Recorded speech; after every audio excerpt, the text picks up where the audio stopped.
Illegal immigration continues to top national headlines, but here at home, farmers are battling the legal immigration system to get workers on their farms every growing season. Georgia and South Carolina's largest industry is agriculture, and it takes foreign labor to keep America's food chain going. Senior investigative reporter Liz Owen shows why the legal immigration system is costing our farmers both time and money every growing season. Clyde was 5 years into the process of getting permanent work visas for 3 of his longtime legal employees when we first met him at his berry farm last summer. A hurricane, and a year later, he's still waiting on the legal immigration system. A few miles past the border of 2 of the largest agriculture states in the Southeast, Lord, thank you for this wonderful team. sits a field of dreams, Thank you for my wonderful wife. where berries and hope blossom every season. Please see them safely back to their homes and their beloved families in Mexico. Clyde Jarosik built his berry farm on a foundation of faith in family 35 years ago. It's even worse than when your family leaves, because they've been with us for 20 years, and I never know if I'm going to see them again. It takes a strong foundation to continue to operate a farm under the law of man. Politics changes a lot every year. Sometimes they can get in. Sometimes somebody changes the rules. And the law of Mother Nature. Last September, we took a major hit with Hurricane Helene. Put 26 trees in our backyard and our house, put 300 on our fences and flattened them all, washed ditches 4 feet deep through our fields, washed out 2 major irrigation sources. I really needed access to those people then. Had they had green cards, they could have hopped a plane and been here tomorrow. No, can't do that. Can't change the process. The process of getting temporary foreign agriculture workers here the legal way is especially frustrating for farmers of perishable crops like Clyde. The H-2A visa program requires him to start the process more than 6 months out from berry season. And that usually starts in September so that I can get employees by March. Well, it's kind of hard to always predict the date perfectly because God and the weather changed that. Hurricane Helene changed everything last September. You got to wait till March. God didn't say the hurricane was coming in March or April. He said it's coming in September. That's why I needed them in September and October. But the law of man outweighed the law of Mother Nature. Had they had green cards, they could have hopped a plane and been here tomorrow. Clyde started the process to get permanent work visas for Augustine, his brother Mickey, and their cousin Arturo.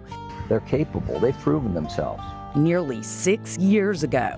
These 3 guys have the capabilities to do the management, the administrative, the marketing, and the repairs that are necessary to run a big farm like this.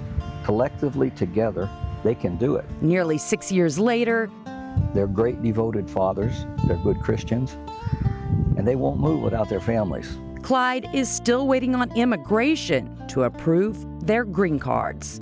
I could get a Q clearance for secret weapons for an employee in well less than a year. And I can't get green cards, and now it's 5.5 years on people that are not new to the country. They were vetted for over 20 years. Something wrong with that system, Liz. It's pretty obvious. Clyde will begin the annual process of getting his workers here through the H-2A visa program yet again in September. He will fill out the same applications and pay the same immigration fees he's paid for the last 20 years. If everything is in order, after multiple iterations, then I will get an approval, and my Low Country labor people will set them up for an interview where they have to waste 3 days sitting in Monterrey, Mexico, going through grueling reviews with government people to determine if they are who they say they are, be fingerprinted, waste time in a dirty motel, and then after 3 days, they might give them a visa. Data from U.S. Citizenship and Immigration Services reveals South Carolina and Georgia farmers relied on nearly 36,000 temporary agriculture workers through the H-2A visa program to help them keep America's food chain up and running this year.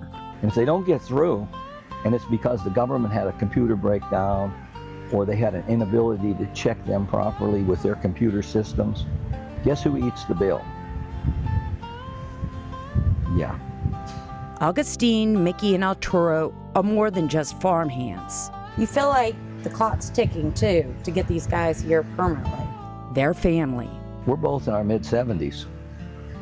The future is a whole lot closer than the past. We know it. The key is, what are you going to do about it? You got to have a good transition plan. Their plan is to pass their farm onto Augustine, Mickey, and Arturo. We want to continue to serve this community. They'll do that. If they can bring their families and live here, they'll do that. I don't know anybody else that would. But still 5 years later, no, nothing. 5 years later, we're told that the government needs to issue more permits, but we have absolutely no idea when that might happen. Until then, We love you all, guys. We're going to really miss you. the plan is on pause. We sure are. Yeah. God bless you. Have a safe journey. He clings on to hope that the road towards legal immigration will improve sooner rather than later.